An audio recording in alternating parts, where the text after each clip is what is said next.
The bass from the nightclub pulsed through my body, vibrating in my chest like a second heartbeat as I leaned against the bar. My fingers were sticky from spilled cocktails, and the air smelled of expensive cologne mingled with sweat. 3 hours into my shift, my feet screamed in the high heels that were mandatory for all female staff at Velvet, Miami's most exclusive nightclub. I tucked a strand of hair behind my ear, feeling it cling to my damp neck. "Liv, table 12 needs service," Marco, the floor manager, shouted over the music, his eyes raking over me with familiar disdain. I nodded, grabbing a tray and navigating through the crowd. My black dress clung to my body, cut just high enough to be presentable while still attracting the kind of tips that paid my rent. 6 months ago, I would have laughed if someone told me I'd be cocktail waitressing at 26 with a journalism degree gathering dust. But 6 months ago, I hadn't been desperate. I spotted Ellie, my best friend, and the reason I'd gotten this job, serving champagne to a group of men in suits at the VIP section. Even from across the room, I could tell something was wrong. Her shoulders were hunched, her smile forced. As I approached, I caught the tail end of what a man was saying to her. "Don't have a choice, sweetheart. The debt has to be paid one way or another." Ellie's face had drained of color. The man speaking had his back to me, but I could see his reflection in the mirrored wall behind the booth. Dark hair, expensive suit, broad shoulders. The men flanking him had the unmistakable bulge of concealed weapons under their jackets. "I don't know what you're talking about," Ellie whispered, her voice barely audible over the music. "Please, I haven't seen Jason in weeks." "Your boyfriend borrowed money. A lot of money," the man said, his voice eerily calm. "When men borrow from me, they pay. When they disappear, someone pays for them." My heart hammered against my ribs as I realized who I was looking at. Everyone in Miami knew of Dante Russo, even if most had never seen him. At 32, he controlled most of the city's underbelly: drugs, gambling, money laundering, all wrapped in the veneer of legitimate business. The kind of man whose name was whispered rather than spoken aloud. "I can get some money by the end of the month," Ellie stammered. "I just need time. Time isn't what I'm offering." Russo reached out and caught her wrist as she tried to move away. "But I'm sure we can find another arrangement. Pretty girl like you has other ways to repay." Something inside me snapped. Maybe it was the exhaustion of working double shifts for months. Maybe it was remembering how Ellie had been there for me after Mom died. How she'd given me a place to stay when I couldn't make rent. Or maybe it was simply that I was tired of men thinking they owned the world and everyone in it. I set my tray down on a nearby table and strode toward them, adrenaline making my vision sharpen to crystal clarity. "Let her go," I said, my voice steadier than I felt. Russo didn't even turn around. One of his men stepped toward me, but Russo raised a hand, stopping him. "This doesn't concern you, waitress. It's my friend you're threatening, so yeah, it concerns me." My hands were shaking, but I balled them into fists at my sides. He finally turned, and I felt the air leave my lungs. Photos and news articles didn't do Dante Russo justice. His face was all sharp angles and perfect symmetry, dark eyes set beneath heavy brows, his mouth a sculptor's dream. The kind of beautiful that made you forget he was dangerous, which made him all the more lethal. "Your friend's boyfriend owes me $200,000, he said, his voice a low rumble that I felt in my spine. "That debt doesn't disappear because she bats her eyelashes and says please." Ellie looked at me, her eyes wide with fear. "Olivia, don't. She doesn't owe you anything," I said, cutting her off. "If you have a problem with Jason, take it up with him."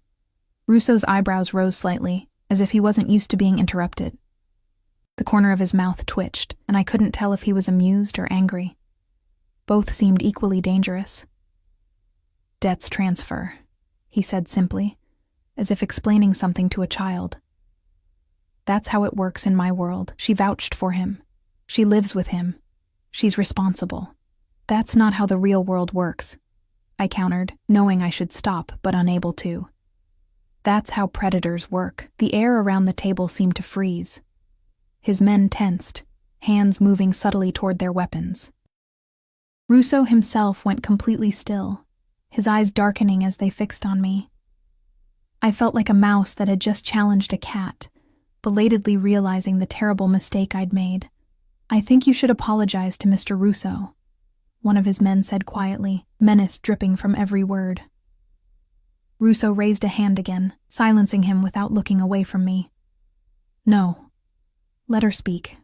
I'm curious to hear what else she has to say. The invitation, delivered in that soft, controlled voice, terrified me more than any threat could have. I knew I should back down, apologize, retreat.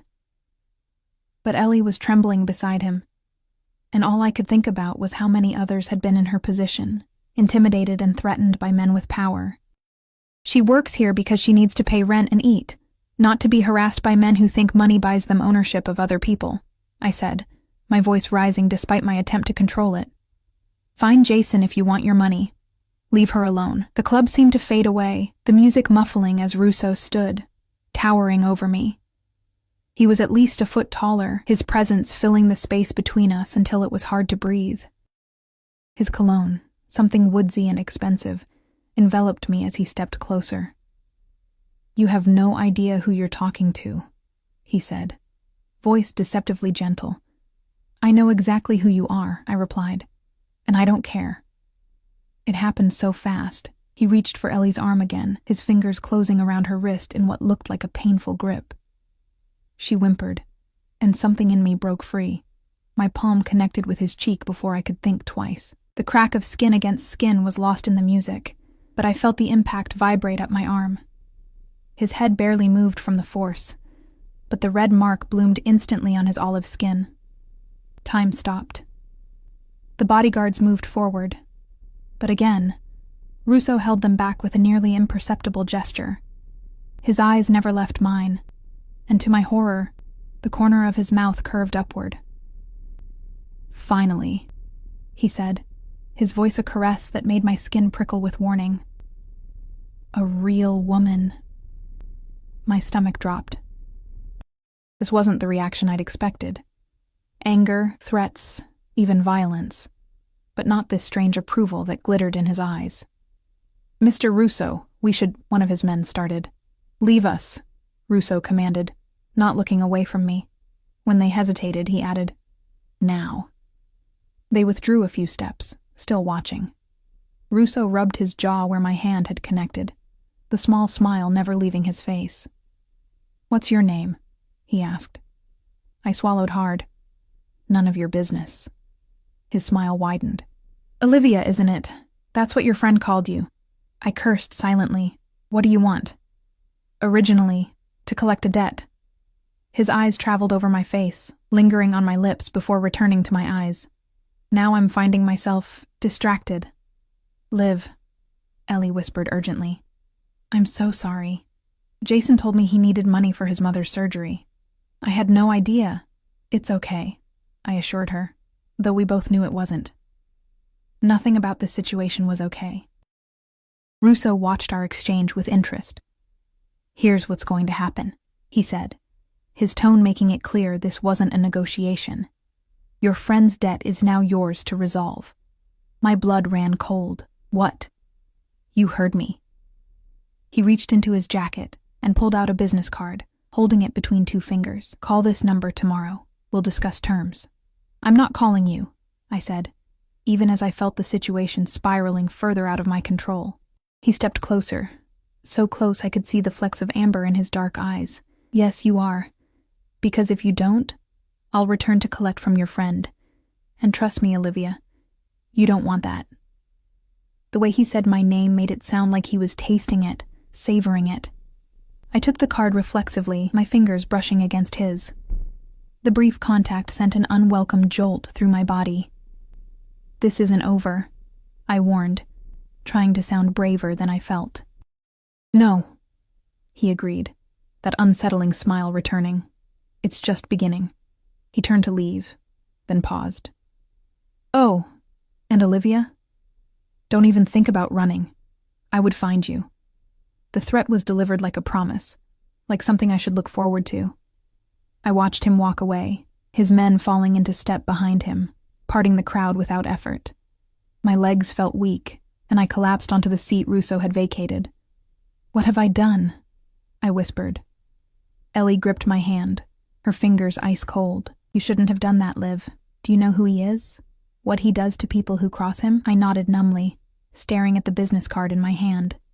It was heavy cardstock, embossed with just a phone number. No name, no company. I'll figure this out, I promised, though I had no idea how. Jason got you into this mess. I won't let you pay for his mistakes. You don't understand, Ellie said, her voice breaking. Jason's gone. Really gone. He emptied our account and disappeared 3 days ago. Left a note saying he was sorry, that he was in too deep. The weight of her words settled over me like a shroud. Jason hadn't just run from Russo. He'd abandoned Ellie, left her to face the consequences. We'll go to the police, I suggested, knowing even as I said it how useless that would be. Russo owned half the department, if rumors were true. Ellie shook her head. There's nothing they can do, nothing anyone can do. Marco appeared at my elbow, his face tight with anger. What the hell was that, Olivia? Do you know who you just pissed off? I know exactly who he is, I snapped. No, you don't, Marco hissed. That man can make people disappear with a phone call, and you slapped him. In my club. He was threatening Ellie, and now he's interested in you, Marco said, his voice dropping. God help you. The rest of my shift passed in a blur. Every time the door opened, my heart stopped, expecting to see Russo or his men returning. By closing time, my nerves were frayed to breaking point. Ellie and I walked to my car in silence, jumping at shadows in the parking garage. The night air was thick with humidity, pressing down on us like a physical weight. You can stay with me tonight, I offered as we reached my ancient Honda. Ellie shook her head. No, I don't want to drag you further into this. I'll pack a bag and go to my sister's in Orlando tomorrow. You think distance will stop a man like Russo? I asked, immediately regretting my harsh tone when I saw her flinch. What choice do I have? She whispered. I had no answer. We drove to my small apartment in silence, both lost in our own thoughts. The business card seemed to burn in my pocket, a ticking time bomb waiting to explode. Sleep evaded me that night. I lay awake, replaying the moment my hand connected with Russo's face, the shock of it, the strange thrill that had coursed through me, and worse, the way his eyes had lit up, as if I'd done exactly what he wanted. Finally, a real woman. What did that even mean? And why couldn't I stop hearing his voice in my head? Morning came too soon, sunlight filtering through my thin curtains. Ellie was already up, making coffee in my tiny kitchen. I've been thinking, she said, handing me a mug. Maybe we can get the money. Between us, our savings, selling my car. $200,000? I interrupted. Ellie, we'd need 10 years to save that much. She collapsed into a chair, defeated. Then what do we do? I pulled out the business card, staring at the number embossed on it. I call. I find out what he wants. Liv. No. What choice do we have? I echoed her words from last night. At least this way, we know what we're dealing with. My finger hovered over my phone's screen. One call could change everything, but not calling wasn't an option. Russo had made that clear. I dialed before I could lose my nerve, my heart pounding so hard I could barely hear the ringing over the rush of blood in my ears. Ms. Carter. His voice came through immediately, as if he'd been waiting for my call. Not a question. He knew exactly who was calling. Of course he did. He probably knew where I lived, where I shopped, everything about me. How do you know my last name? I demanded, trying to keep the tremor from my voice. I know many things about you, Olivia Rose Carter, he replied, and I could hear the smile in his voice. 26 years old, journalism degree from University of Miami. Mother deceased, father unknown. Best friend, Eleanor Jenkins. No boyfriends in the last year. Prefers whiskey sour when she drinks, which isn't often. Drives a 2014 Honda Civic that's overdue for an oil change. Each word was a blow, stripping away what little security I had left. He'd researched me thoroughly, in less than 12 hours. What do you want? I asked, struggling to keep my voice steady. Have dinner with me tonight, he said, catching me completely off guard. Dinner? I repeated stupidly. I'm not having dinner with you. Yes, you are, he replied, his tone making it clear this wasn't a request. 8 o'clock. A car will pick you up. If you think... The alternative? he interrupted smoothly, is that I collect the debt from Eleanor in a much less pleasant way. Your choice, Olivia. Dinner with me, or your friend pays. My free hand clenched into a fist. Fine, dinner. Excellent, he purred. Wear something nice. The line went dead. I set my phone down, feeling numb. Ellie watched me, her face pale with worry. What did he say? She whispered. I looked up at her, the friend who had been there through everything, my mother's death, my struggles to find work, every setback, and small victory. He wants to have dinner with me tonight, I said, the words sounding surreal even as they left my mouth. Ellie's eyes widened. Dinner? That's not what I expected. Neither had I, and that terrified me more than any threat could have. What game was Dante Russo playing? And more importantly, what would happen when we sat across a table from each other, with nothing between us but air, and whatever dangerous interest I'd sparked when my hand struck his face? The day crawled by with excruciating slowness. I called in sick to Velvet, knowing I couldn't face Marco after last night's confrontation. Ellie left for her sister's around noon, despite my protests that running wouldn't solve anything. We both knew she was right to go. The further she was from Russo, the safer she'd be, at least for now. Promise you'll call me after dinner, she said at the door, her eyes brimming with guilt. And if anything feels wrong, anything at all, you get out of there. I nodded, not wanting to point out the obvious. That getting out wasn't really an option when dealing with someone like Dante Russo. After she left, I paced my apartment, alternating between panic and a strange, detached calm. By 6 o'clock, I stood before my closet, staring at the meager selection of nice clothes I owned. Nothing seemed appropriate for dinner with a man who probably owned suits that cost more than my rent. I settled on a simple black dress, the only one I had that wasn't for work, with a modest neckline, but a hemline just above my knees. Professional enough to send the message that this was a business meeting, not a date, but still formal enough for wherever he planned to take me.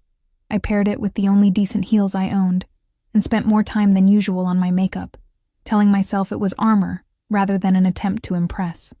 At precisely 7:45 p.m., my phone buzzed with a text from an unknown number. Car arriving in 5 minutes. My stomach clenched. Part of me had been holding on to a desperate hope that he'd forget or change his mind. That hope evaporated as I watched a sleek black Bentley pull up outside my apartment building 3 minutes later. A mountain of a man in a tailored suit stepped out and scanned the area before approaching my building. My doorbell rang moments later. When I opened the door, he gave me a curt nod. Ms. Carter, I'm Anton.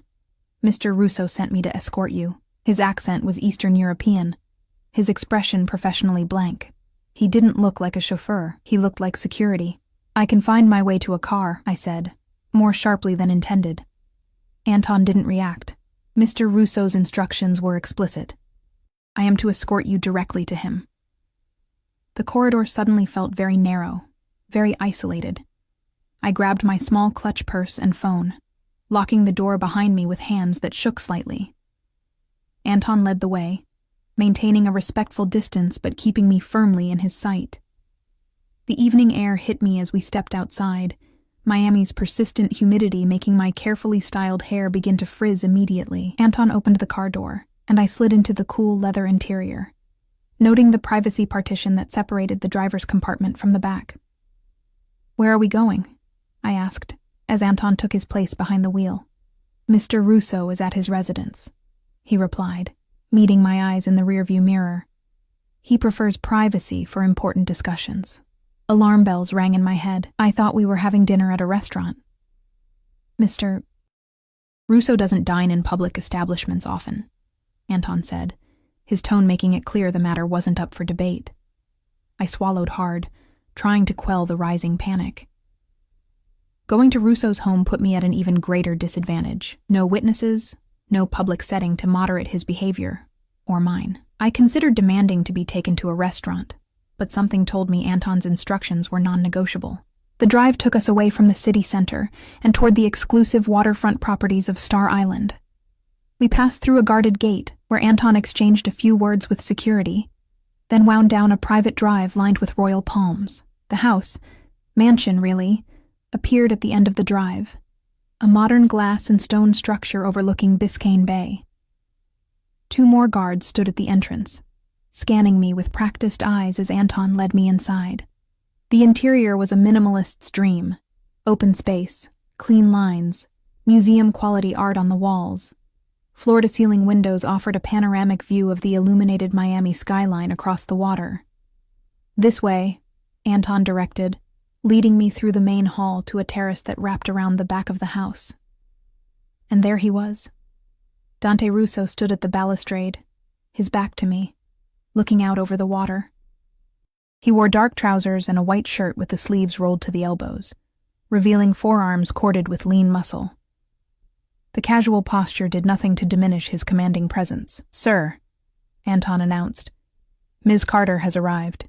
"Thank you, Anton," Russo replied without turning. "That will be all." Anton nodded and withdrew, leaving me alone with the most dangerous man in Miami.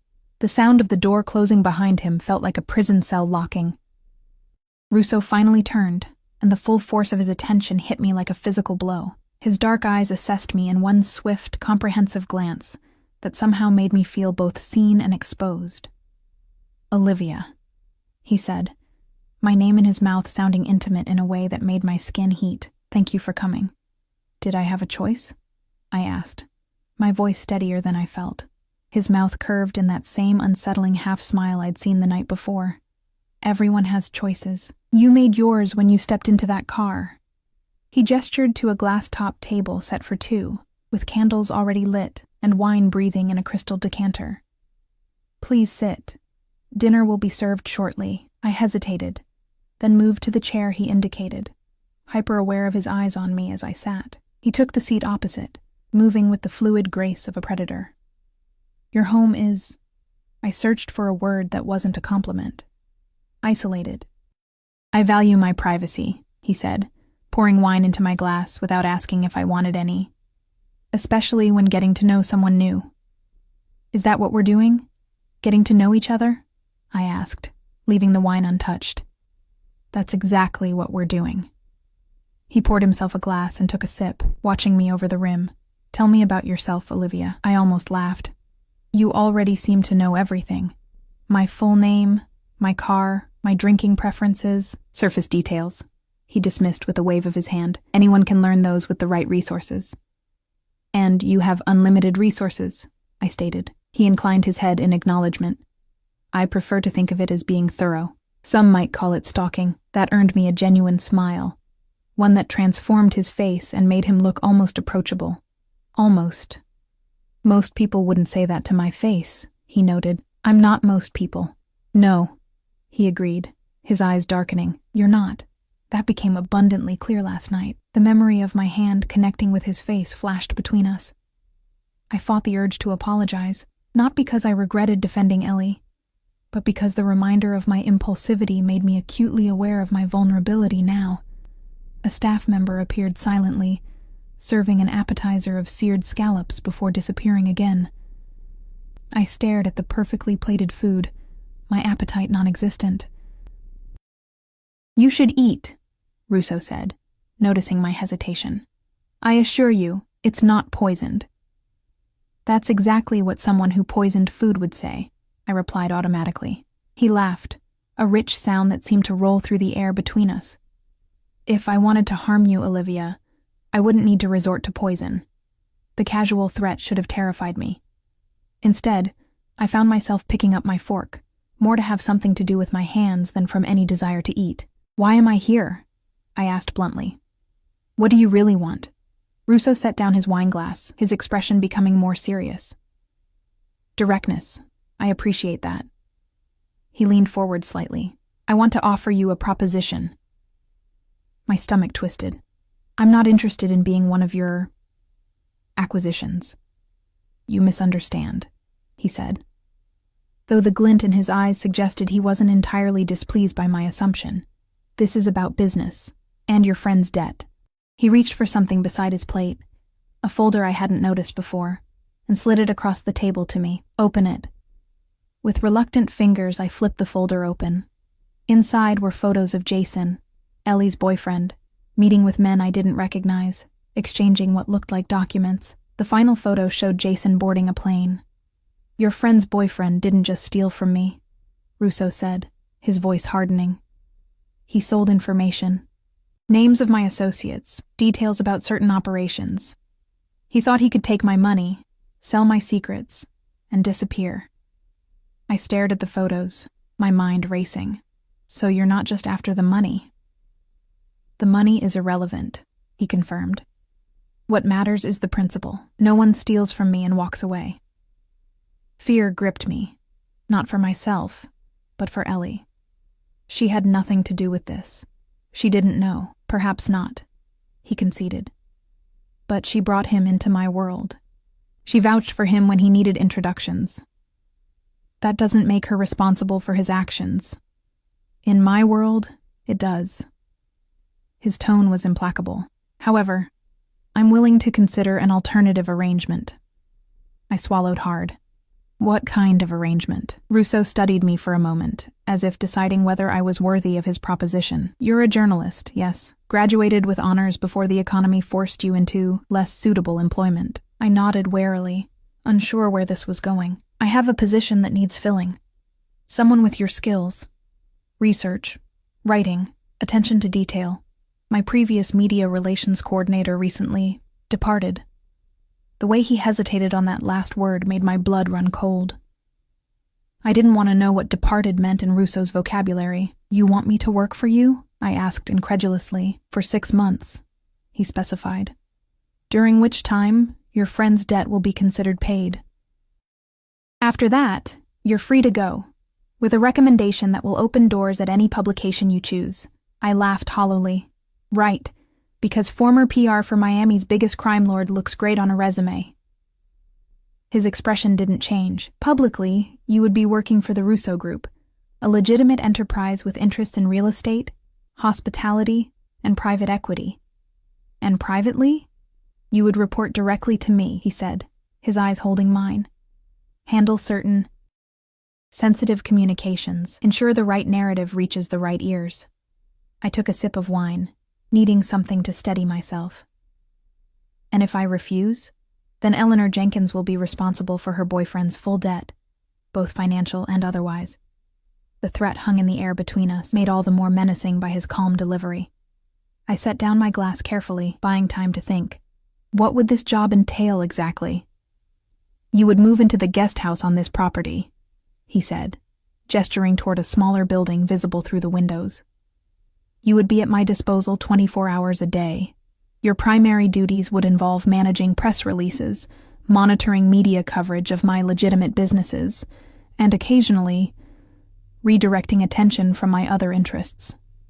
"You want me to lie," I translated. "I want you to shape the truth," he corrected. "Something journalists do every day, though few admit it." The server returned, clearing our barely touched appetizers and replacing them with perfectly cooked steaks. I ignored the food, my mind racing through scenarios, looking for a way out that didn't exist. "What guarantee do I have that after 6 months you'll let me go?" I asked finally. "My word," he replied simply. I scoffed, the word of a criminal. His expression hardened. "I have never broken my word, Olivia. Not once. Ask anyone in this city who knows me." "Why me?" I challenged, changing tactics. "You could hire anyone with my qualifications. Someone who actually wants the job. Because you showed me something last night that's rare," he said, his voice dropping to a lower register that seemed to vibrate through me. "Courage, loyalty, fire." The way he said that last word made heat curl in my stomach, unwelcome and confusing. "Most people in this city scurry away when I enter a room," he continued. "They simper and agree, or they avoid eye contact entirely. Not you. You looked me in the eye and slapped me across the face." His smile returned, sharp-edged and dangerous. "Do you have any idea how refreshing that is?" I didn't know how to respond to that. Part of me was horrified that my moment of reckless bravery had caught his interest so completely. Another part, a part I didn't want to examine too closely, felt a forbidden thrill at his words. 6 months, I said finally. "Then Ellie's debt is cleared completely, and I walk away. No strings, no conditions, no contact." Russo tilted his head, considering. "Agreed. with one amendment. During those 6 months, you will be exclusively mine. No outside relationships, no contact with former colleagues. Your friend can call once a week to verify your well-being, but otherwise, your focus remains here. I'm not agreeing to be your prisoner, I said, my voice rising. Not a prisoner, he corrected. An employee with specific terms of service. You'll be well compensated. $50,000 upon completion, in addition to salary and accommodations. The amount made me pause. $50,000 would change my life, pay off my student loans, give me a fresh start after this ordeal was over. When would this arrangement begin? I asked, already knowing I had no real choice. Tonight, he replied, watching my reaction carefully. The guest house is prepared. Your belongings will be collected tomorrow. I need time to think, I insisted. You have until we finish dinner, he countered, after which I need your decision. I stared at him, trying to read his intentions beyond the business proposition. There was something in his eyes when he looked at me, something possessive and hungry that had nothing to do with media relations. Why the rush? I asked. Why tonight? He set down his cutlery and leaned forward, his voice dropping to an intimate murmur, because Jason was found in Cancun this afternoon. By tomorrow, news of his unfortunate accident will reach Miami. I need my media specialist in place before that happens.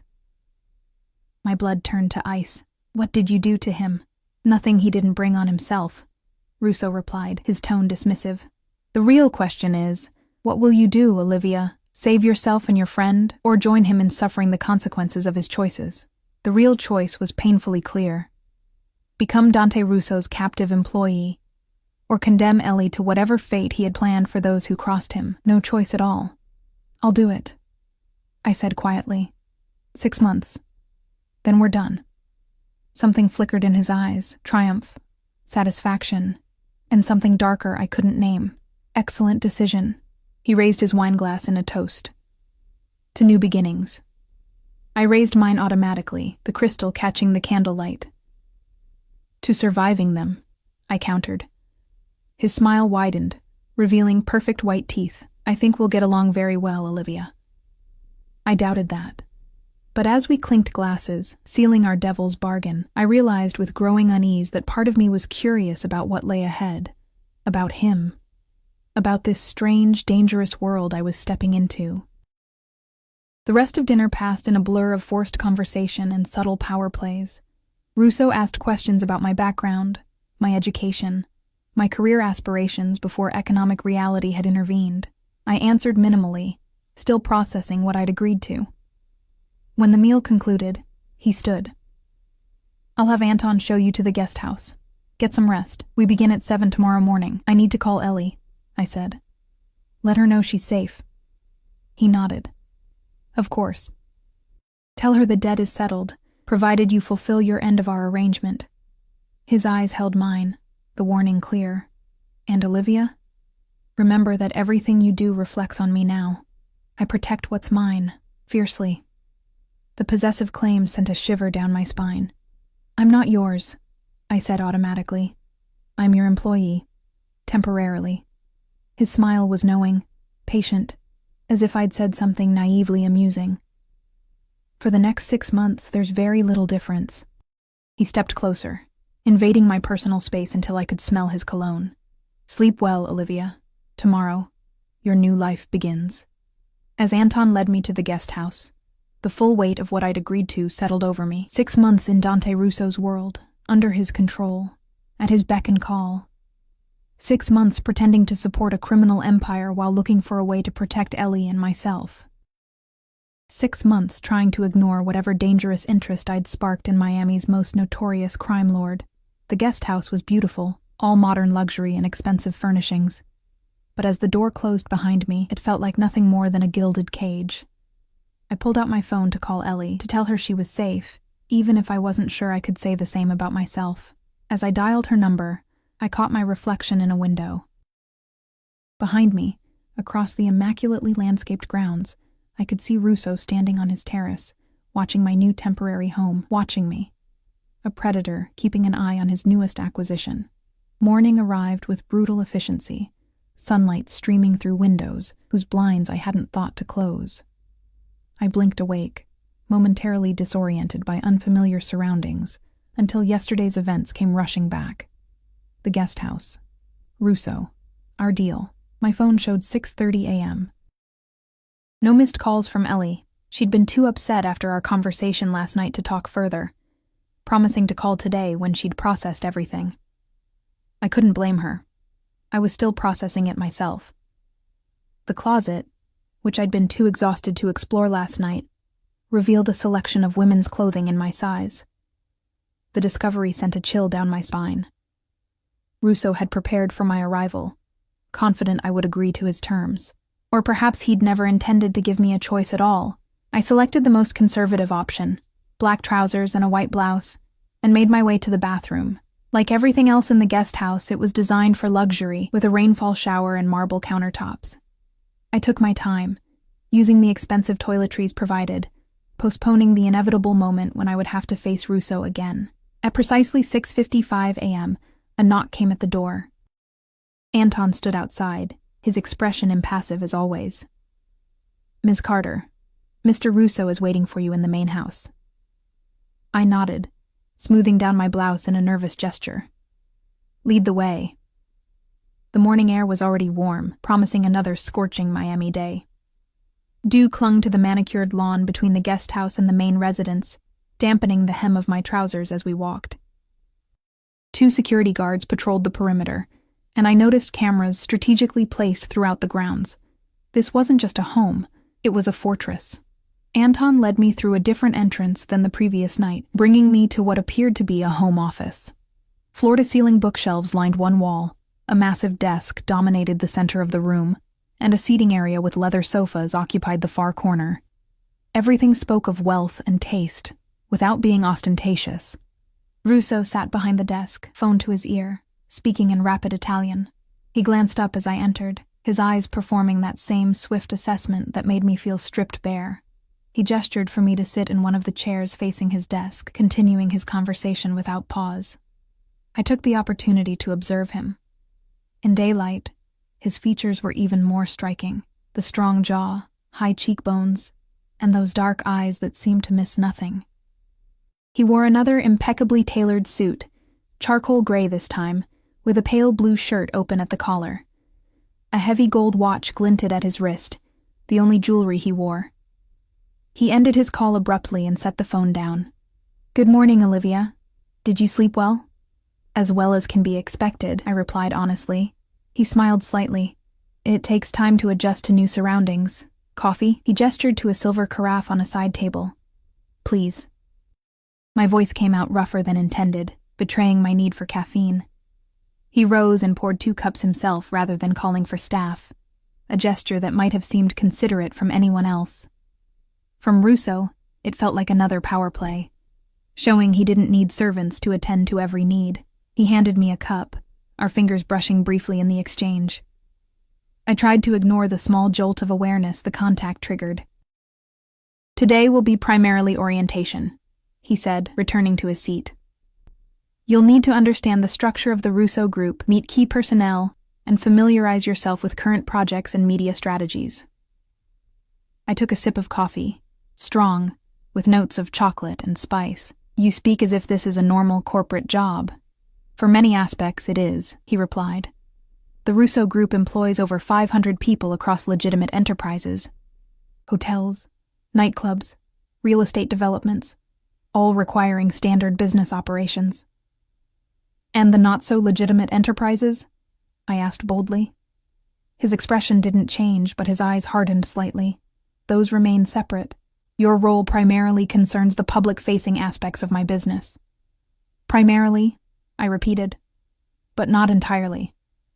"Smart girl," he murmured, and I bristled at the condescension. "I'm 26, not a girl," I corrected. Something flickered in his eyes, amusement, perhaps, or approval. "Indeed. A fact I'm well aware of, Olivia." The way he said my name, drawing out each syllable, made it sound like a caress. I shifted uncomfortably, hating my body's involuntary response to his voice. "Your first task will be reviewing press coverage from the past 3 months," he continued, sliding a tablet across the desk. I want to understand how you analyze information, identify patterns, recognize potential threats. I took the tablet, keeping my expression neutral. Threats to your business or threats to your criminal activities? They're one and the same, he replied simply. Any threat to my reputation impacts all my interests. I wanted to argue the point, to maintain some moral high ground, but the reality of my situation made such posturing meaningless. For the next 6 months, I worked for Dante Russo, regardless of how I felt about his empire's foundations. I'll need access to databases, news archives, I said instead, shifting to practical concerns. You'll have everything you require, he assured me. My executive assistant, Sophia, will provide access credentials and show you to your office. I have an office? I asked, surprised. Of course. Did you think you'd be working from the guest house? He raised an eyebrow. This is a professional arrangement, Olivia. I expect professionalism in return. Before I could respond, a knock came at the door. A woman entered, mid-30s, impeccably dressed in a tailored suit, her dark hair pulled back in a sleek ponytail. Her eyes flicked to me briefly before focusing on Russo. Mr. Russo, your 8:30 is waiting in the conference room, she said, her accent lightly Spanish. Thank you, Sophia, he replied. This is Olivia Carter, our new media relations coordinator. She'll be working closely with us for the foreseeable future. Sophia turned to me, her expression giving nothing away. Welcome, Ms. Carter.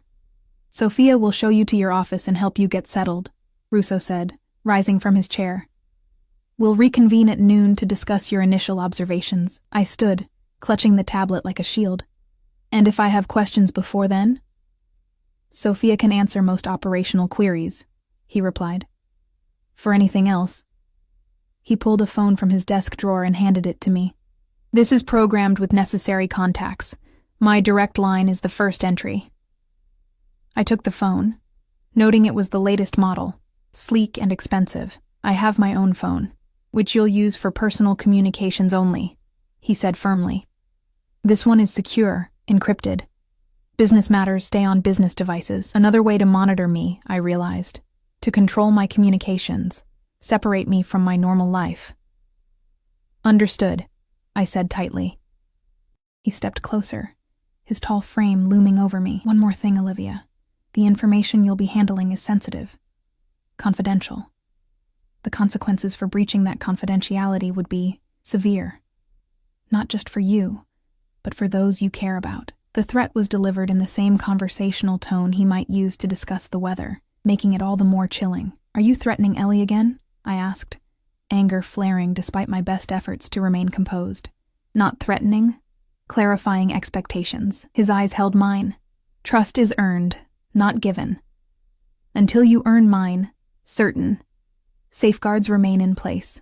I wanted to tell him exactly what I thought of his safeguards, but Sophia's presence and the memory of what was at stake kept me silent. I understand, I said finally. Confidentiality is part of our agreement. He smiled, satisfied with my submission, however reluctant. Excellent. Sophia will take care of you now. Sophia led me through the house, pointing out key areas, the kitchen where I could get lunch, the small gym, the main conference room. The entire building seemed designed to allow work and life to blend seamlessly, with no need to ever leave. Another form of control, I realized. My office was smaller than Russo's, but no less impressive. A corner room with windows overlooking the bay, equipped with a state-of-the-art computer, multiple monitors, and a comfortable seating area. Mr. Russo had this prepared specifically for you, Sophia said, watching my reaction. He rarely brings new people into his inner circle. I'm not in his inner circle, I corrected. I'm a temporary employee with a specific contract duration. Sophia's expression didn't change, but something knowing flickered in her eyes. Of course, your login credentials are here. She handed me a sealed envelope. The system will prompt you to change your password on first login. All activities are monitored, naturally. Naturally, I echoed dryly. She hesitated at the door. A word of advice, Ms. Carter. Mr. Russo values competence and loyalty above all else. Provide both, and your time here will be less complicated. With that cryptic statement, she left, closing the door behind her. I sank into the ergonomic chair, setting both tablets on the desk. For a moment, I allowed myself to feel the full weight of my situation, alone in a criminal's mansion, cut off from my normal life, with only a tenuous agreement protecting me and Ellie. Then I straightened my shoulders and logged into the computer. If I was going to survive the next 6 months, I needed to understand exactly what I was dealing with. The morning passed in a blur of research. The Russo Group was, on paper, an impressive conglomerate with diversified interests across hospitality, real estate, and import-bar-export businesses. Their press coverage was overwhelmingly positive: charitable donations, job creation, urban renewal projects. Nothing hinted at the darker enterprises I knew lurked beneath the surface. Too perfect, I realized. No business empire this size maintained such an unblemished public image without manipulation. I began noting patterns: which reporters consistently covered Russo favorably, which publications never mentioned the company at all, which stories appeared to have been deliberately buried. At noon exactly, my office phone rang. "Mr. Russo is ready for you," Sophia's voice informed me. I gathered my notes on both tablets, steeling myself for the next encounter. When I arrived at Russo's office, the door was open. He stood by the window, his back to me, speaking in hushed tones to a man I didn't recognize. Short, balding, with an expensive suit that somehow looked rumpled despite its quality. "Need this handled quietly," the man was saying. "The commissioner can't afford." He broke off when he noticed me, his expression shifting from worry to blank politeness. "Ah, Miss Carter," Russo said, turning. "Thank you for joining us. Commissioner Rodriguez was just leaving." The police commissioner. Of course, Russo had the city's top law enforcement official making house calls. The commissioner nodded to me stiffly and hurried out, avoiding eye contact. "Have a seat," Russo invited, as if we hadn't just witnessed something ethically questionable. "Tell me your observations." I sat, organizing my thoughts. "Your press coverage is immaculate. Too immaculate." A small smile played at his lips. "Explain." "No corporation this size avoids negative coverage entirely.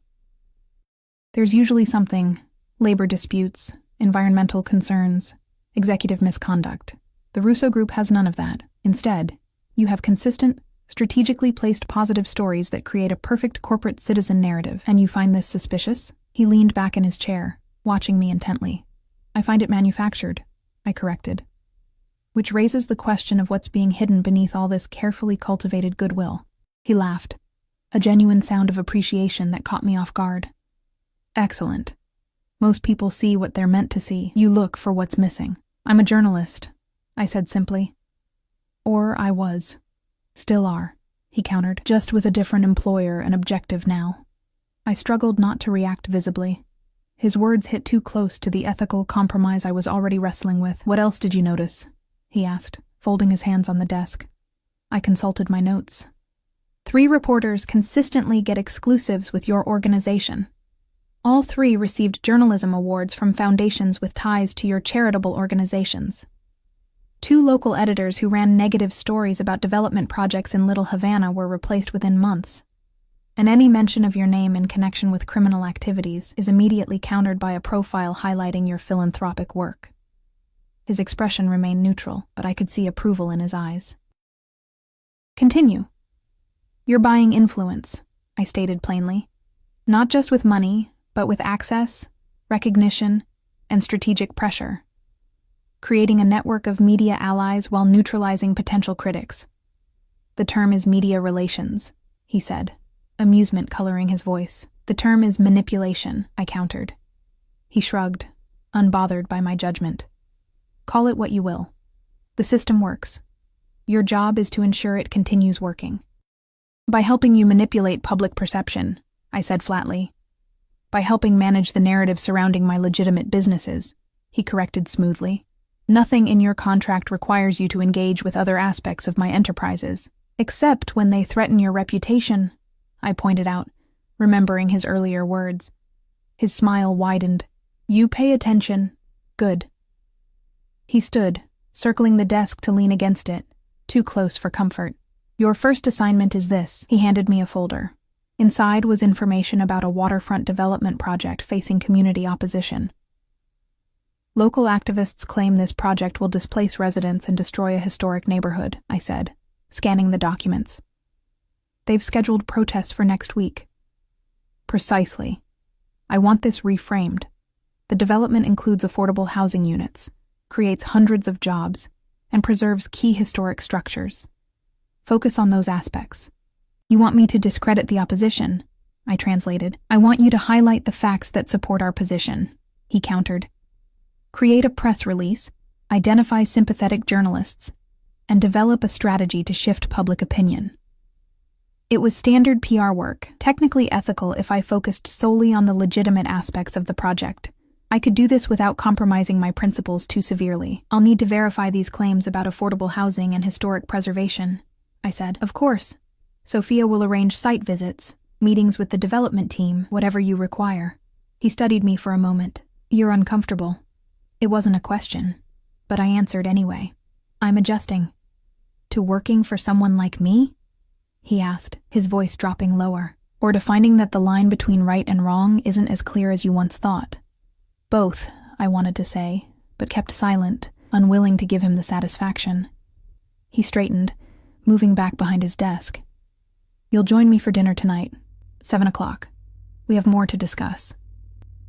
Not a request, a command. I bit back my instinctive refusal. Fine. His eyes narrowed slightly at my tone. One more thing, Olivia.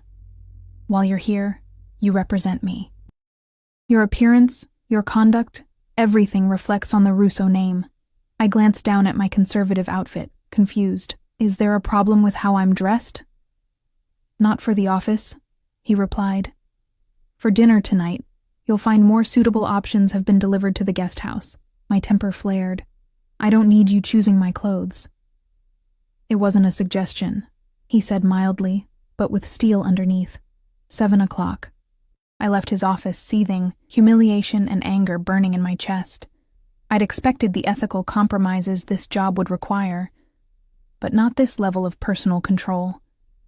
Dictating what I wore, where I lived, how I presented myself.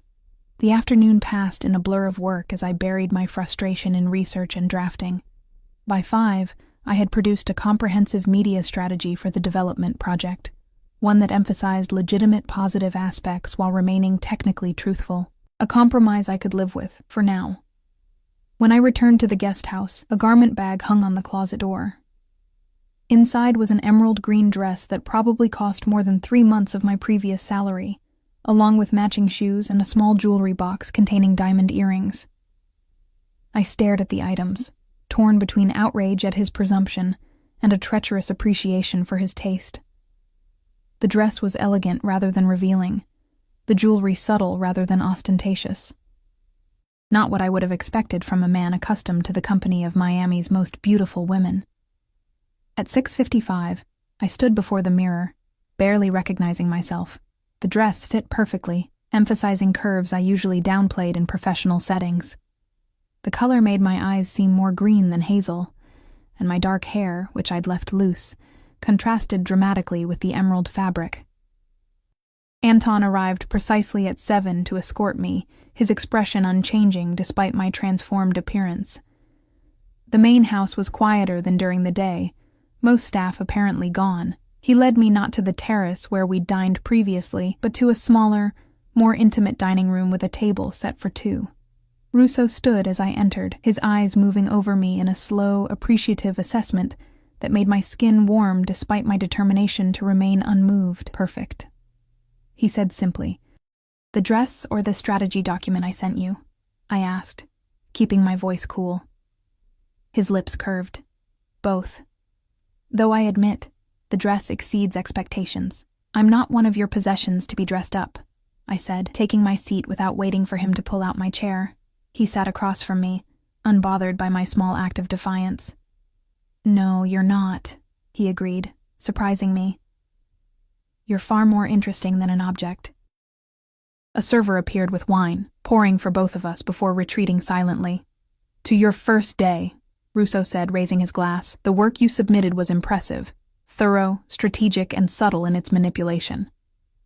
"I'd rather you didn't praise my ability to manipulate," I said, taking a small sip of wine. "Why not? It's a valuable skill, one you clearly possess." He studied me over the rim of his glass. You manipulated me the moment we met. I nearly choked on my wine. Excuse me? I slapped you. That's not manipulation. No, the slap was impulse, he conceded. But what followed? The way you positioned yourself as the protector, the brave friend willing to take on Eleanor's burden. That was masterful. It wasn't a strategy, I protested. I was trying to help my friend, and in doing so, you offered me something far more valuable than the money Jason stole, he said, his dark eyes intent on mine. You offered me you. The way he said it sent a shiver down my spine.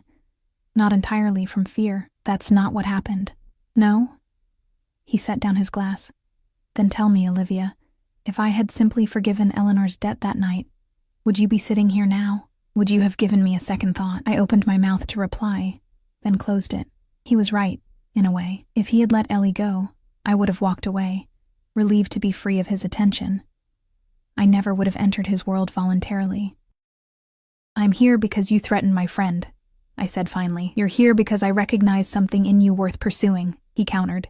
The debt was merely convenient leverage. The server returned with our first course, providing a welcome interruption. I used the moment to gather my thoughts, unsettled by his perspective on our initial encounter. You mentioned my work was impressive, I said, steering the conversation back to safer ground. Does that mean you approve the strategy? With one adjustment, he replied, accepting my change of subject. The community leader opposing the project has a history we can exploit. Drug charges from his youth, financial problems, a messy divorce. I want that information released to select journalists. My stomach twisted. This was exactly the kind of ethical line I'd hoped to avoid crossing. That's character assassination, not PR. It's ensuring all relevant facts are considered, he said smoothly. His personal history reflects on his credibility. It's wrong, I insisted. The strategy I outlined focuses on the project's benefits without attacking individuals. Russo's expression hardened slightly. This isn't a debate, Olivia. It's an instruction. You hired me for my expertise, I countered. My professional assessment is that character attacks will backfire, generating sympathy for him and suspicion toward you. He considered me for a long moment, his expression unreadable. Then, to my surprise, he nodded. A valid point. Present the alternative approach in writing. If you can demonstrate it will be more effective, I'll consider it. It was a small victory, but significant. Proof that he valued competence enough to listen, at least on tactical matters. I felt a flutter of hope that perhaps I could navigate this situation without completely compromising my principles. Thank you, I said simply. His expression softened slightly. Contrary to what you might believe, Olivia, I don't demand blind obedience. I expect loyalty and discretion, yes, but also intelligence and initiative. Sycophants are useless to me. Is that why you responded the way you did? When I slapped you. The question escaped before I could stop it. His smile returned, slow and somehow intimate, partly. Do you know how many people in this city would dare to challenge me as you did? None. It was refreshing. It was stupid, I admitted. Brave, he corrected. There's a fine line between the two. The rest of dinner progressed with surprising ease. Russo proved to be well-read and articulate, discussing everything from politics to literature with genuine insight. I found myself engaged despite my determination to maintain emotional distance. You're not what I expected, I confessed as dessert was served. No, amusement colored his voice. What did you expect? A crude thug counting money and threatening enemies? Something like that, I admitted. Not someone who can quote Dostoevsky and discuss economic theory.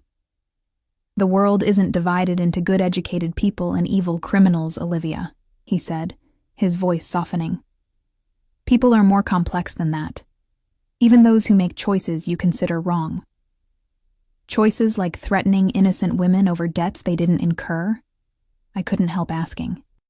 His expression didn't change, but something in his eyes hardened. Choices like building an empire in a world where playing by conventional rules guarantees failure. Where protection requires power, and power requires certain compromises.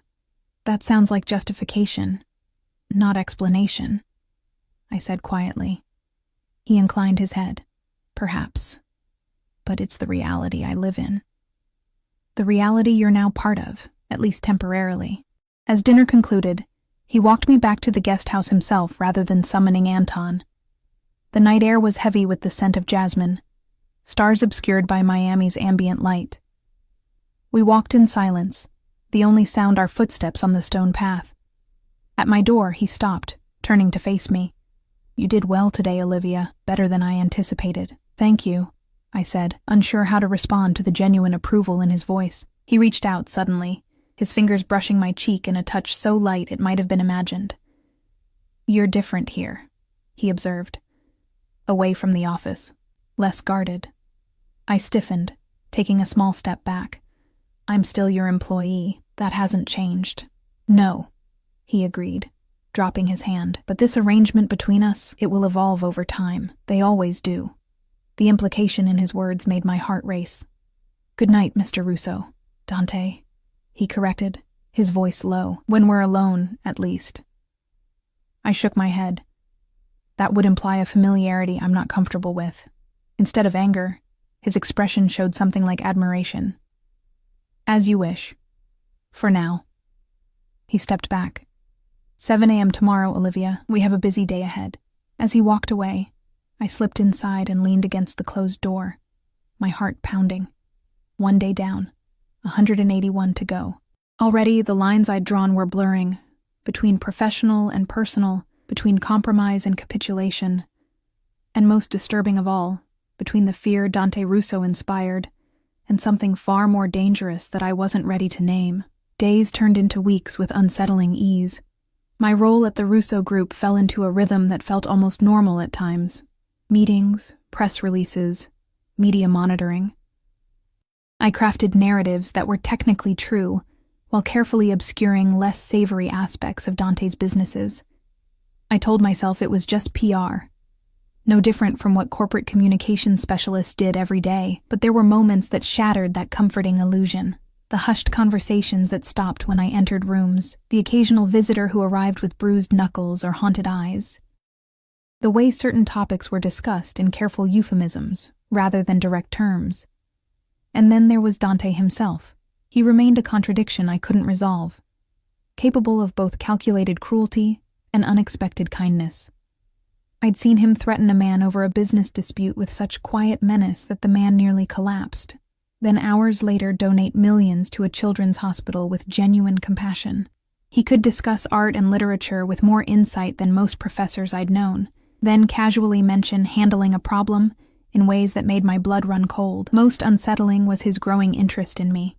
It manifested in small ways at first, lingering glances, casual touches that weren't quite necessary, private dinners that stretched longer each time. He never crossed obvious lines, maintaining professional boundaries during business hours, but the undercurrent between us grew stronger with each passing day.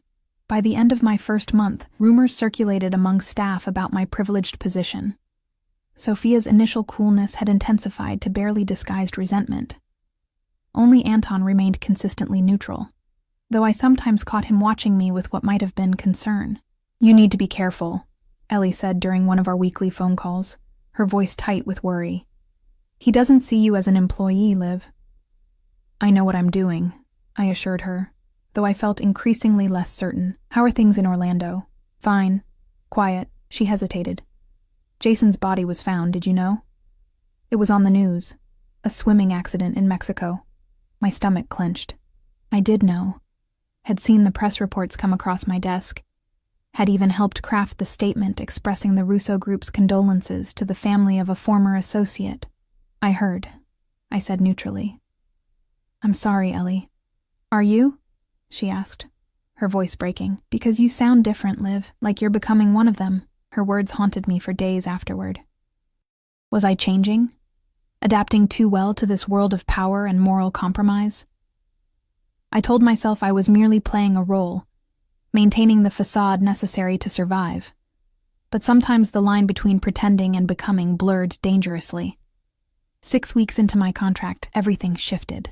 It began with a charity gala, one of Miami's most prestigious annual events, where the city's elite gathered to see and be seen, while ostensibly raising money for education. As the Russo Group's media coordinator, my attendance was required. What I hadn't expected was Dante's insistence that I attend as his personal guest, rather than as staff. It sends the wrong message, I argued in his office the day before the event. I'm your employee, not your date. He leaned back in his chair, regarding me with that measured gaze that gave nothing away. In my world, Olivia, appearances matter. Arriving with my media coordinator suggests business. Arriving with a beautiful woman suggests stability, normalcy. So I'm a prop, I said flatly. His mouth curved. You're never merely a prop. You're an asset. Intelligent, articulate, elegant. Exactly who should be by my side at such events. And the fact that people will assume we're involved. Let them assume, he said with a shrug. Such assumptions can be useful. I crossed my arms. Useful for you, maybe, not for my professional reputation. Your professional reputation is tied to mine now, he reminded me. At least for the next 4.5 months, the reminder of my temporary status should have reassured me. Instead, it sent an unexpected pang through me, one I refused to examine too closely. Fine, I conceded. But I'm not wearing whatever you've selected this time. I'll choose my own dress. He smiled, a genuine one that transformed his face. Already taken care of. There's a fitting scheduled this afternoon with Valentino's people. You'll have options. I blinked. Valentino? That's appropriate for the occasion, he finished smoothly. Consider it a business expense. The following evening found me examining my reflection in the guest house mirror, barely recognizing myself. The dress was a masterpiece of midnight blue silk that seemed to float around me, modest yet alluring in its perfect tailoring. Diamond drops hung from my ears, matched by a simple diamond pendant that rested just above my collarbone. My hair was swept up by the stylist Dante had sent, my makeup professionally applied to enhance without overwhelming. I looked like I belonged in Dante's world. The thought was both thrilling and terrifying. When I emerged from the guest house, he was waiting by the car himself, rather than sending Anton. He stilled when he saw me, his eyes darkening in a way that made heat curl through my veins, despite my best efforts to remain detached. Perfect, he said simply, the single word carrying more weight than effusive compliments from any other man. The gala was held at the city's most exclusive hotel, transformed for the evening into a glittering wonderland of lights and flowers. As Dante guided me through the entrance, his hand resting lightly at the small of my back, I felt the eyes of Miami's elite tracking our arrival, the subtle shifting of expressions. Curiosity, speculation, envy told me exactly what they were thinking. Everyone's staring, I murmured. Of course they are, he replied, his mouth close to my ear. We're the most interesting people here. His confidence should have seemed arrogant. Instead, it settled around me like a protective cloak as we moved through the crowd. Dante navigated the social currents with practiced ease, introducing me to key figures, business leaders, politicians, celebrities, with perfect timing and context. Mr. Russo, greeted the mayor, his handshake a little too enthusiastic to be natural. Wonderful to see you supporting such a worthy cause. Education has always been a priority for the Russo Group, Dante replied smoothly. May I introduce Olivia Carter, our new media relations director? I smiled and shook the mayor's hand, noting how his eyes darted between Dante and me, clearly trying to determine the true nature of our relationship. Ms. Carter has been instrumental in developing our new scholarship program, Dante continued, placing his hand at the small of my back again. Perhaps you've seen the preliminary press coverage. Yes, of course, the mayor said, though his expression suggested he hadn't. Very impressive initiative. As we moved away, I gave Dante a sidelong glance. Scholarship program? Being announced next week, he said. Fully funded 4-year college scholarships for 50 underprivileged students annually. That's actually amazing, I admitted, surprised by the genuineness of the initiative. Try not to sound so shocked, he said, amusement coloring his voice. Not everything I do has ulterior motives. Doesn't it? I couldn't help asking. His smile turned enigmatic. Perhaps we should discuss this over champagne. He led me to a quieter corner of the ballroom, procuring 2 flutes from a passing waiter. The champagne was excellent, crisp and perfectly chilled. "You're handling yourself well," Dante observed, his eyes moving over my face. "This isn't your first high society event." "I covered the social beat for the Miami Herald during my internship," I explained. "I learned how these things work, observing rather than participating," he noted. "And now?" I met his gaze. "Still observing, just from a different perspective." "You see more than most," he said, his voice dropping lower. "It's one of your most attractive qualities." Before I could respond, a commotion near the entrance caught our attention. A man was arguing with security, his voice rising above the elegant murmur of conversation. "I have every right to be here. I paid for a ticket." Dante's expression hardened. "Excuse me," he said, handing me his champagne flute. "This requires attention." I watched as he crossed the room with measured steps, speaking briefly to security before approaching the agitated man. They exchanged words I couldn't hear. Dante's posture relaxed, but somehow radiating authority. The man's face flushed red, but after a moment, he nodded stiffly and allowed himself to be escorted out. "Problem resolved?" I asked when Dante returned. "For now," he replied, his expression giving nothing away. "Shall we dance?" The abrupt change of subject caught me off guard. "Dance?" "It's customary at these events," he said, already taking the champagne from my hand and setting both glasses aside. "And I find I want to hold you." The blunt admission sent a jolt through me, a mixture of alarm and something far more dangerous. "Dante?" "One dance, Olivia," he said, extending his hand. "For appearances, if nothing else." I placed my hand in his, telling myself it was simply part of the role I was playing. His fingers closed around mine, warm and firm, as he led me to the dance floor where other couples moved to the music of a live orchestra. He drew me into his arms with practiced ease, one hand at my waist, the other clasping mine. The proper distance for a formal dance, yet somehow more intimate than I'd expected. I rested my free hand on his shoulder, feeling the solid strength beneath the perfect tailoring of his tuxedo. "Relax," he murmured as we began to move with the music. "I don't bite, don't you?" I countered, meeting his eyes. His smile was slow, predatory. "Not unless asked very nicely." Heat flared through me, unwelcome and undeniable. I looked away, focusing on the other dancers, the elaborate floral arrangements, anything but the man holding me. "You're fighting this," he observed, his voice low enough that only I could hear. "Fighting us." "There is no us," I said firmly. "There's a contract, a business arrangement, nothing more." "Is that what you tell yourself?" His hand at my waist drew me fractionally closer. "That what's building between us is merely business?" "It has to be," I insisted, though my body betrayed me, responding to his proximity with embarrassing eagerness. He studied my face, his dark eyes missing nothing. "You're afraid," he said finally. "Not of me, but of your own responses, your own desires." I stiffened in his arms. "You don't know what I desire, don't I?"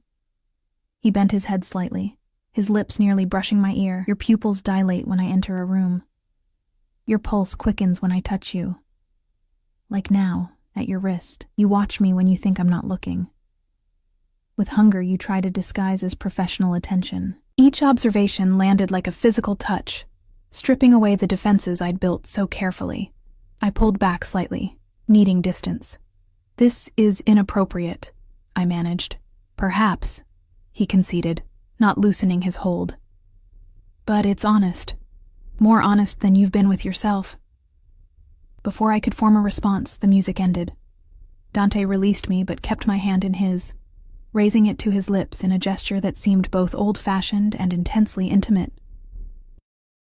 "Thank you for the dance, Olivia," he said, his eyes holding mine. "The first of many, I hope." The rest of the evening passed in a blur of introductions and carefully orchestrated conversations. Dante kept me close, his hand returning to the small of my back whenever we moved through the crowd, his attention focused on me even when speaking to others. By the time we left, the speculation in the eyes that followed us had solidified into certainty. I was Dante Russo's new woman. The car ride back to his estate was silent, tension vibrating in the space between us. Anton drove, his presence a buffer I was grateful for, preventing any continuation of our charged conversation from the dance floor. When we arrived, Dante dismissed Anton with a nod and walked me to the guest house himself. The night air was balmy, stars visible now that we were away from the city's light pollution. I could smell jasmine and the salt of the nearby ocean, mingling with Dante's cologne as he moved beside me. At my door, I turned to bid him a polite goodnight, only to find him standing closer than I'd expected, his eyes darker than usual in the dim lighting. "Thank you for tonight," I said, striving for professionalism. "I think we made a good impression with the mayor and the education commissioner." "Always the professional," he murmured, reaching up to touch a strand of hair that had escaped my updo. Even now. His fingers brushed my cheek as he tucked the strand behind my ear, lingering there. I should have stepped back, maintained the boundaries I'd been so determined to enforce. Instead, I remained frozen, caught between desire and caution. "Dante," I said, my voice barely above a whisper. "This can't happen." "It already is happening," he replied, his hand cupping my cheek now. "Has been since the moment you dared to challenge me at Velvet. I work for you," I reminded him, though the objection sounded weak even to my own ears. "For now," he agreed. "But that's not all you are to me, Olivia. It never has been." He leaned closer, his intent clear, giving me time to pull away. I knew I should. Every rational thought demanded it. But some deeper, more primal part of me had been wanting this since that first night, curious about what it would feel like to be wanted by a man like Dante Russo. Dangerous, powerful, impossible. His lips touched mine, gentle at first, almost questioning. Then, as I failed to retreat, the kiss deepened, his hand sliding from my cheek to the back of my neck, drawing me closer. I responded despite myself, my hands moving to his chest, feeling his heart beating strong and fast beneath my palm. The kiss was nothing like I'd imagined. Not domineering or possessive, but attentive, exploratory, as if he was learning me, memorizing my responses. When he finally pulled back, his breathing was as uneven as mine. His eyes heated in a way that made my knees weak. "Tell me you haven't thought about this," he challenged softly. "Tell me you haven't wondered." I couldn't lie, not with the evidence of my response still lingering between us. "Wondering isn't the same as acting," I said instead. "No," he agreed. "Acting requires courage." His thumb traced my lower lip, still sensitive from his kiss. "You've never lacked for that, Olivia." I stepped back, needing distance to clear my head. "This complicates things." "Life is complications," he countered. "The question is which ones are worth embracing." He didn't press further, simply brushing his knuckles against my cheek in a touch that felt oddly tender. "Good night, Olivia. Think about what you want. Not what you think you should want, or what others expect. What you truly desire." With that, he turned and walked away, leaving me standing at my door, my lips still burning from his kiss, my certainties in shambles around me. The next morning, I woke to news that shattered the fragile equilibrium of the previous weeks. The man who had been ejected from the gala, Martin Hernandez, a local journalist known for investigative pieces on corruption, had been found beaten severely, left in an alley behind his apartment building. I stared at the news report on my phone, ice forming in my stomach. The timing was too convenient to be coincidence. The confrontation at the gala, followed by violence hours later. I remembered Dante's expression when he'd returned from dealing with the problem, the coolness in his eyes that should have warned me. While I'd been dancing in his arms, had he been ordering a man's assault? Had he kissed me with the same mouth that had directed violence against a journalist whose only crime was asking uncomfortable questions? I dressed quickly and headed for the main house, anger and fear warring within me. When I reached Dante's office, Sophia tried to intercept me. "Mr. Russo is in a meeting." I pushed past her, throwing open the door without knocking. Dante sat behind his desk on the phone, while two men I recognized as part of his security team stood nearby. All three looked up at my intrusion, Dante's expression shifting from surprise to wariness. "I'll call back," he said into the phone before setting it down. "Gentlemen, give us a moment." The men filed out, closing the door behind them. Sophia hovered in the doorway until Dante nodded, dismissing her as well. "This is unexpected," he said calmly. "Especially after last night." I tossed my phone onto his desk, the news article about Hernandez displayed on the screen. "Did you order this?" He glanced at the phone, his expression revealing nothing. "Good morning to you too, Olivia. Answer the question," I demanded, my voice shaking with anger. "Did you have that journalist attacked?" "Sit down," he said, his tone hardening. "I'll stand." "Sit down." Each word was clipped, commanding. "Before you say something you'll regret." I remained standing for a moment longer, a small act of defiance before dropping into the chair across from him. Dante studied me, his face unreadable. "Martin Hernandez has been investigating my businesses for months," he said finally, attempting to connect the Russo group to certain unsavory activities. "So you had him beaten?" My voice rose. "He's a journalist doing his job." "I did not order his assault," Dante said, each word precise. "Though I won't pretend to be sorry it happened." "You expect me to believe that, after you confronted him at the gala? After you—" I broke off, unable to mention the kiss now, tainted as it was by the night's violence.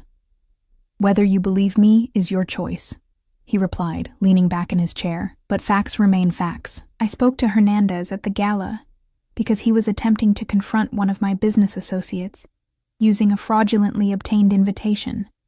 I had him removed. What happened afterward was not my doing." I searched his face for signs of deception, finding none. But I'd seen how well Dante could control his expressions, reveal only what he wanted others to see. "Then who did it?" I challenged. "Miami is full of people with enemies," he said simply. "Hernandez has written hit pieces on half the power players in this city.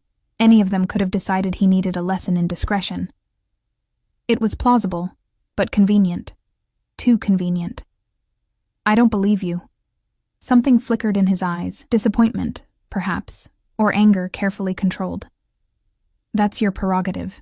But consider this, Olivia. If I wanted to silence Hernandez permanently, he wouldn't be recovering in a hospital. He wouldn't have been found at all." A chill ran through me at the casual way he referenced murder, as if it were simply another business strategy in his arsenal. "So I'm supposed to be grateful you only had him beaten, not killed?" I asked bitterly.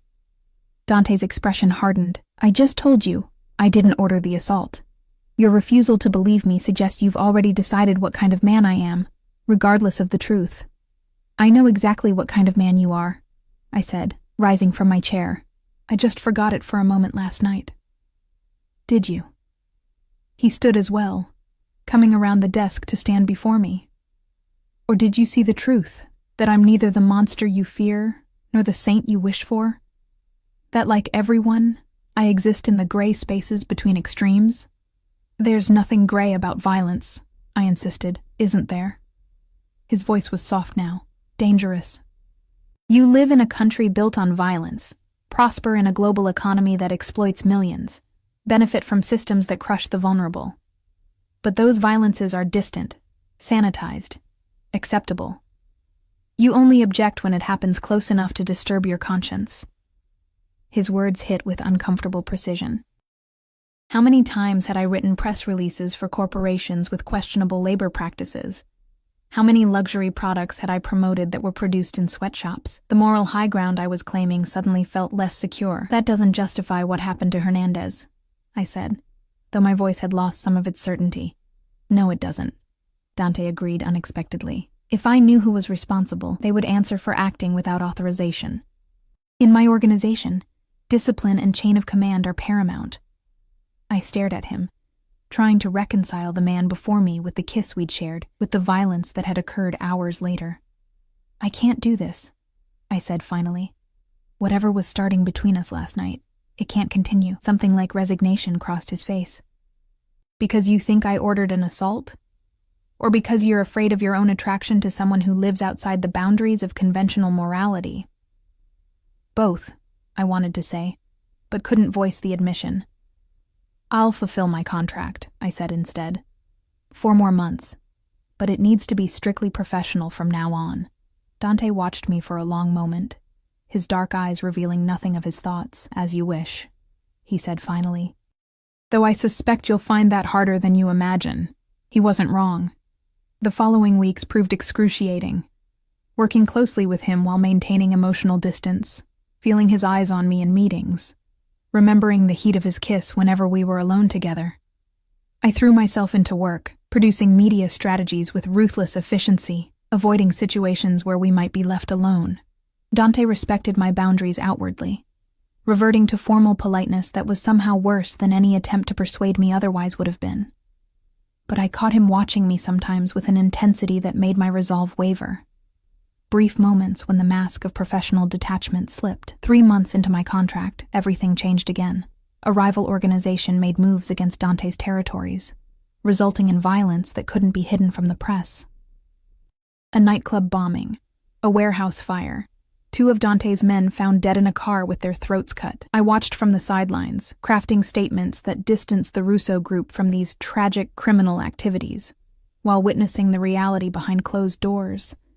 Dante became harder, colder, working late into the night. Security around the estate doubled, his rare smiles vanishing entirely. 4 months in, the breaking point came. I was working late in my office when I heard shouting from the main hall, followed by the sound of something shattering. I moved to my door, opening it cautiously to find the house in chaos. Security personnel rushed past, weapons drawn. Sophia stood at the end of the hall, her face pale, speaking rapidly into a phone. "What's happening?" I asked as she hung up. "There's been an attack," she said, her usual composure cracking. "At Mr. Russo's sister's home." I felt the blood drain from my face. I'd met Lucia once, Dante's younger sister, the only family he had left, the person he protected above all others. "Is she alive?" Sophia confirmed, "but injured. Mr. Russo is on his way there now." The next hours passed in tense silence. Staff moved through the house like ghosts, speaking in hushed tones. I remained in my office, unable to focus on work, but unwilling to return to the guest house while the situation remained unresolved. It was past midnight when Dante returned. I heard his arrival, the slam of car doors, rapid footsteps, low voices issuing commands. Without thinking, I moved toward the main hall, drawn by concern I couldn't suppress despite our recent distance. He stood in the center of the room, giving instructions to his security team, his face a mask of cold fury I'd never seen before. Blood stained his white shirt, his sister's, I realized with a jolt of horror. "I want every property watched," he was saying, his voice deadly calm. Every associate questioned. "Find out who talked, who gave them Lucia's address." He looked up as I entered, his eyes meeting mine across the room. Something flickered in his expression, a momentary softening before the mask returned. "Everyone out," he ordered suddenly. "Except Ms. Carter." The room cleared instantly, security personnel and staff disappearing with practiced efficiency. When we were alone, Dante remained where he was, his hands clenched at his sides, violence radiating from him in almost visible waves. "How is she?" I asked quietly.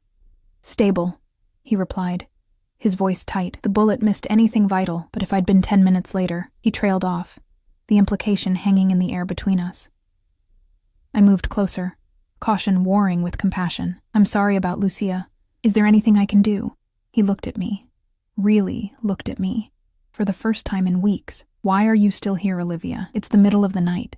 I heard what happened. I was concerned." The admission slipped out before I could censor it.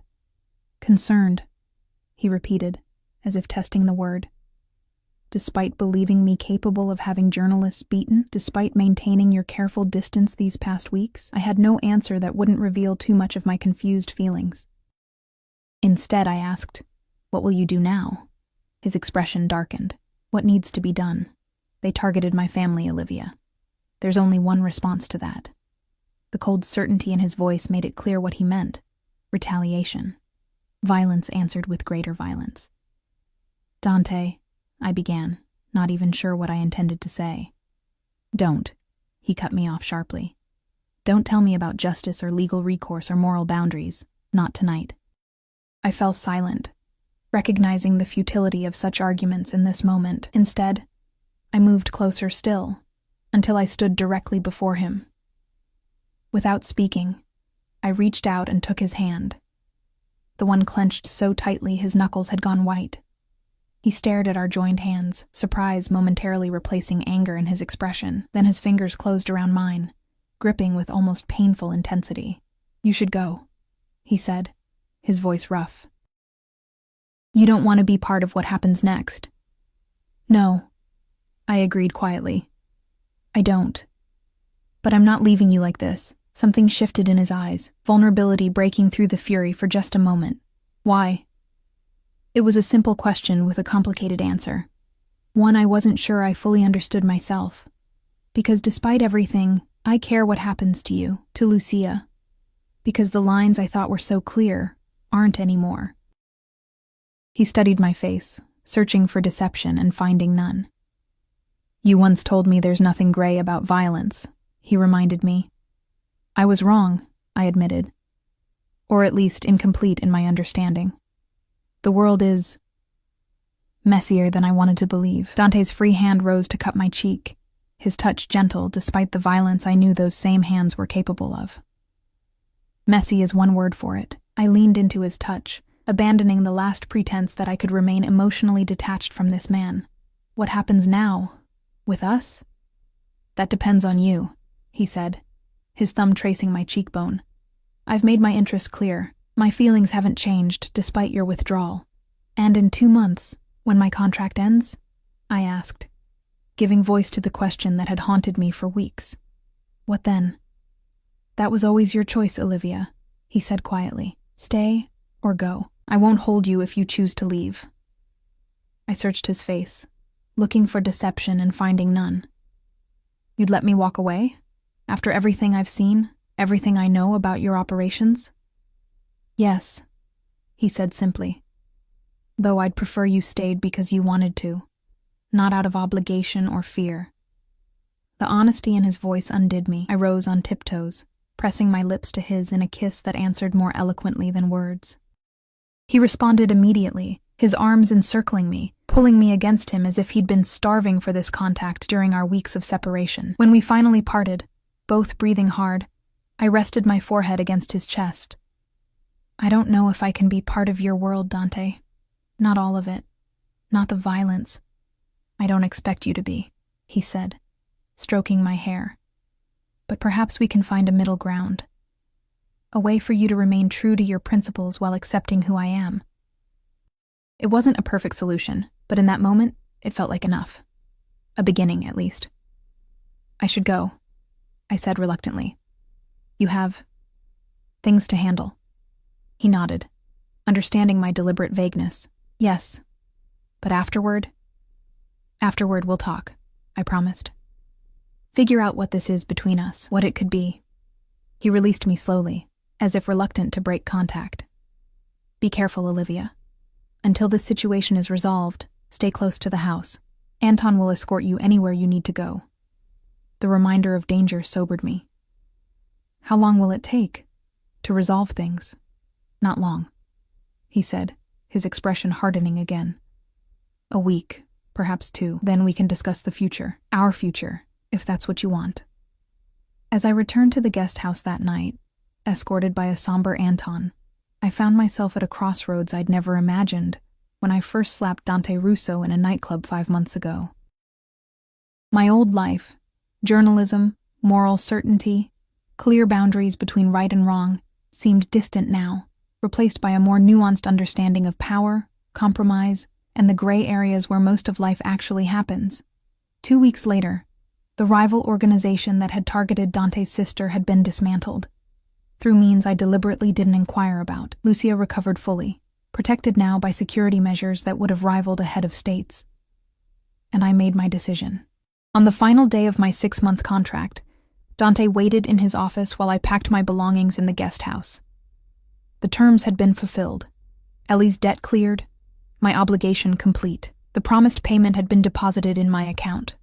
I was free to walk away, return to my old life, pursue the journalism career I'd once been so certain was my calling. Instead, I left most of my things where they were and crossed the lawn to the main house. my heart racing, but my mind clear. Dante looked up as I entered his office, his expression carefully neutral. "You've decided then?" "Yes," I said simply. "I'm staying." The tension visibly left his body, though his voice remained controlled. "In what capacity?" I moved toward him, stopping at the edge of his desk. "As your partner. Not in everything. There are lines I still can't cross, aspects of your business I can't be part of, but beside you, nonetheless." He stood, coming around the desk to face me directly. "You understand what that means? The complications? The compromises?" "I do," I said with more certainty than I'd felt about anything in months. "I've spent 6 months seeing you clearly, Dante. Both the darkness and the light. I choose you anyway." He cupped my face in his hands, his eyes searching mine. "There will be challenges. My world isn't easy. Nothing worthwhile ever is," I countered, covering his hands with mine. "But I know who I am now, who you are. The real woman who slapped a Mafia boss for her friend, and the real man who smiled and saw something in her worth pursuing."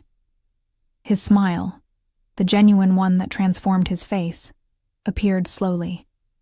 "You were worth every complication, Olivia Carter," as his lips met mine, sealing our future with a kiss that promised both passion and partnership. I knew the journey ahead wouldn't be simple. There would be boundaries to navigate, principles to uphold, difficult conversations about where my involvement ended and his other world began. But for the first time since that fateful night at Velvet, I felt completely certain. Not because Dante was perfect. He wasn't. Not remotely. But because I finally understood myself. The woman who needed black and white certainties had evolved into someone who could navigate shades of gray without losing herself entirely. Sometimes the most unexpected encounters lead to the most profound transformations. My hand connecting with Dante's cheek that night had set us both on a collision course that neither of us could have predicted. A slap that turned into an embrace, an enemy who became a lover, a captive who chose to stay on her own terms. "Finally," he murmured against my lips, echoing his words from our first meeting. "My real woman." And this time,